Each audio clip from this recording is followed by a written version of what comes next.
Village food with Rupsana. আমি সেই রূপসানা আবারও হাজির হলাম প্রত্যেক দিনের মতন দারুণ স্বাদে ডিম কুমড়ো রেসিপি নিয়ে। আসসালামু আলাইকুম দর্শক বন্ধুরা, আজও দারুণ স্বাদের রেসিপিতে সকলকে জানাই স্বাগত। আজকের আমি কুমড়োর একটা নতুন ইউনিক রেসিপি বানিয়ে দেখাবো বন্ধুরা, আপনারা দেখতে থাকুন এটা আমি কিভাবে বানাই। এই রেসিপিটি বানানোর জন্য আমি এখানে 1 কেজি কুমড়ো নিয়েছি, আর কুমড়োগুলো ঠিক আমি এইভাবে ডুমো ডুমো করে কেটে নিয়েছি। ডুমো ডুমো করে কাটার পরে আমি বেশ ভালো করে পানি দিয়ে আমি পরিষ্কার করে ধুয়ে রেখেছি। আগে থেকে আমি এখানে একটা কড়া বসিয়ে দিয়েছি। এবার আমি কড়ার মধ্যে আগে থেকে যে কাটা কুমড়োগুলো আছে কুমড়োগুলো আমি কড়ার মধ্যে দিয়ে দিলাম। কড়ার মধ্যে দিয়ে এখানে আমি স্বাদ মতন নুন দিয়ে দিচ্ছি, আর দিয়ে দিচ্ছি এর সঙ্গে পরিমাণ মতন পানি দিয়ে এবার আমি একটা ঢাকা চাপা দিয়ে দেব। এবার আমি এখানে একটা ঢাকা চাপা দিয়ে দেব, দিয়ে এটা আমি কিছুক্ষণের জন্য কুমড়োটা ভালোভাবে সিদ্ধ হতে দেব। এবার আমি এখানে ঢাকাটা তুলে নিচ্ছি আর দেখাচ্ছি কুমড়োগুলো আমার কতটা সিদ্ধ হয়েছে। কুমড়োগুলো আমার এখানে ভালোভাবে সিদ্ধ হয়ে গেছে। এবার আমি কুমড়োগুলো নামিয়ে নেব। আগে থেকে আমি একটা ফ্রাই প্যান বসিয়ে দিয়েছি, আর ফ্রাই প্যানের মধ্যে পরিমাণ মতন সর্ষের তেলও দিয়েছি। তেলটাও গরম হয়ে গেছে। এখানে আমি 2টো ডিম নিয়েছি। ডিমের মধ্যে স্বাদ মতো নুন অ্যাড করব। স্বাদ মতো নুনটা অ্যাড করে আমি চামচ দিয়ে সুন্দর করে ফেটে নেব। এখানে একটা কাঁটা চামচ নিয়েছি, কাঁটা চামচ দিয়ে সুন্দর করে আমি এইভাবে ফেটে নিয়েছি।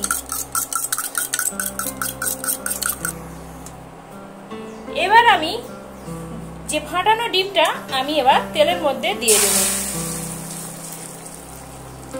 তেলের মধ্যে দিয়ে আমি সুন্দর করে একটু ভেজে নেব।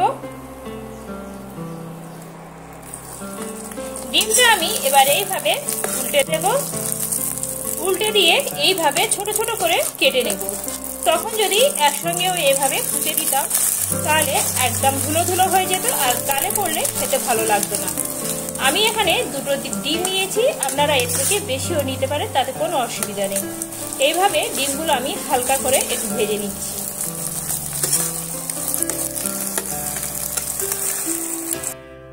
ডিমটা আমার এখানে ভাজা হয়ে গেছে। এবার আমি ডিমটা নামিয়ে নেব, আর ডিমটা ঠিক আমি এইভাবে করে ভেজেছি।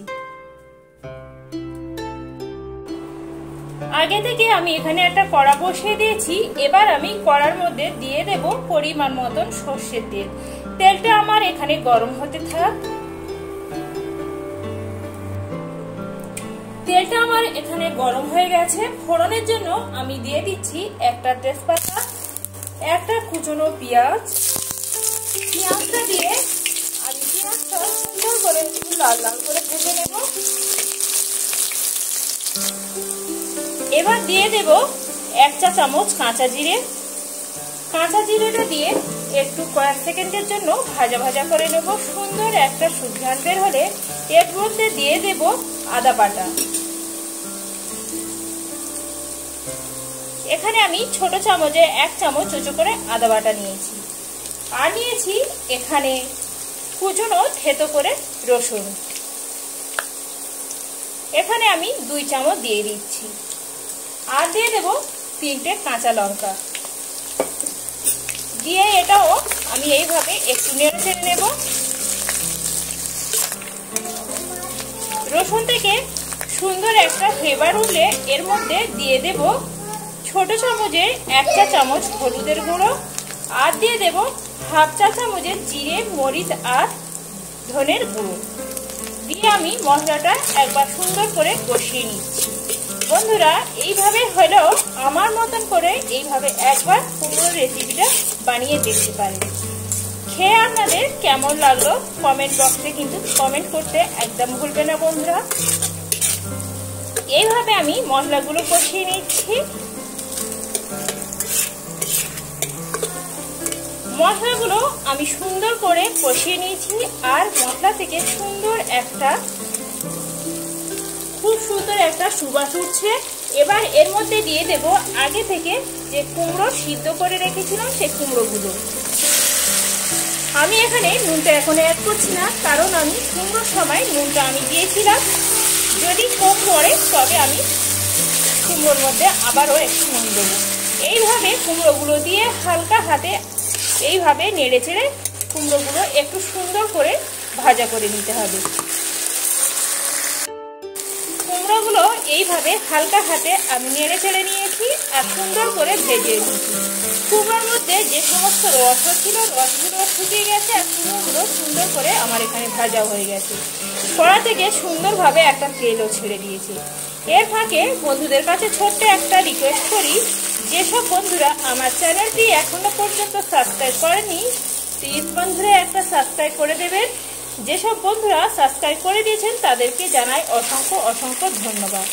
পাশে থাকা বেল আইকনটি প্রেস করবেন। আমি যখন কোনো এইভাবে নতুন নতুন সহজ সহজ রেসিপি দেব সবার আগে নোটিফিকেশন আপনাদের কাছে পৌঁছে যাবে। এবার আমি আগে থেকে যে ফ্রাই করে ডিম রাখাগুলো রেখেছি সেই ডিমগুলো আমি এর মধ্যে দিয়ে দেবো। এবার আমি ডিমগুলো এর মধ্যে দিয়ে দিচ্ছি।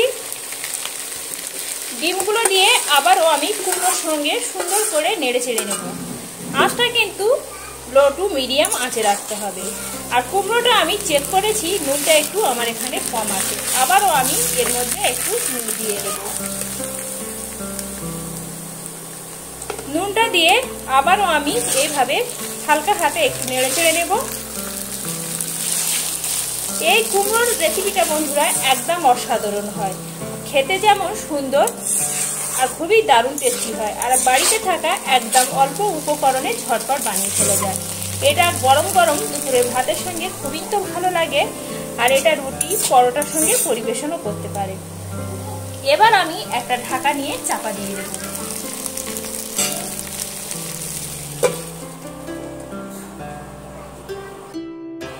আবারও আমি এখানে ঢাকাটা খুলে নিচ্ছি। এবার আমি এখানে কিছুটা ধনেপাতা কুচে রেখেছিলাম, ধনেপাতাটা আমি এই কুমড়োর মধ্যে দিয়ে দেব। ধনেপাতাটা দিলে সুন্দর একটা ফ্লেভার হয় আর খেতে খুবই ভালো লাগে। আবারও আমি খুন্তি দিয়ে এইভাবে কুমড়োর মধ্যে একটু নেড়ে চেড়ে নেব। খেতে বন্ধুরা একদম অসাধারণ হয়। বন্ধুরা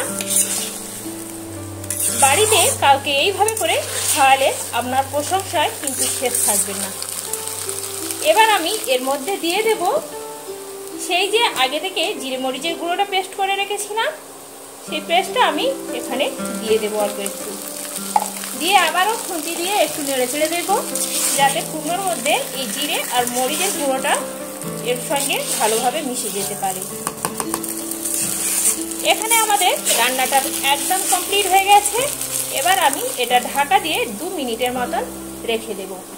2 মিনিট পরে আপনাদের পরিবেশন করে আমি দেখাচ্ছি। এখানে আমার 2 মিনিট হয়ে গেছে। আঁচটাও আমি এবার বন্ধ করে দিয়েছি, ঢাকাটা আমি খুলে নিচ্ছি। দেখতে পাচ্ছেন বন্ধুরা কত সুন্দর লোভনীয় দেখাচ্ছে। যেমন সুন্দর লোভনীয় দেখাচ্ছে তার থেকে আরো হয় দারুণ টেস্টি হয় খেতে বন্ধুরা। এবার আমি একটা প্লেটের মধ্যে পরিবেশন করে নেব।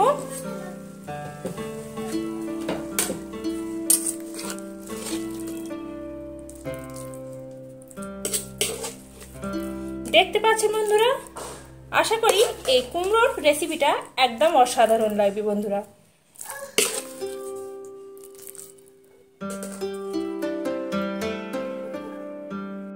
বন্ধুরা আমার এই ডিম কুমড়ো রেসিপিটি যদি ভালো লেগে থাকে বন্ধুরা একটা লাইক কমেন্ট শেয়ার করতে ভুলবেন না।